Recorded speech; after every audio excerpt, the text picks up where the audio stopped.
பாருங்கள்,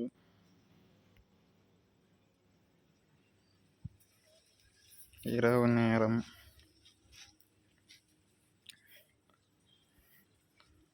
பாருங்கள், ஆனால் நான் எங்கே இருக்கிறேன் என்று உங்களுக்கு தெரியுமா?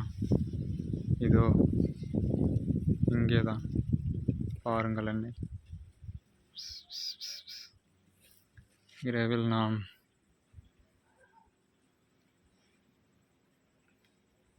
வேட்டைக்கு செல்வதுதான் என் வழக்கம். பாருங்கள் என்னை. இதோ நான் எங்கே இருக்கிறேன் என்று உங்களுக்கு தெரியுமா? இதோ கீழே தான். மேலே நான் இருக்கின்றேன். நான் தான் அண்ணன். பாருங்கள் என்னை. இவன் தான் என்னுடைய தம்பி. பாருங்கள் இவனை. இதோ நான் மேலே இருக்கின்றேன்.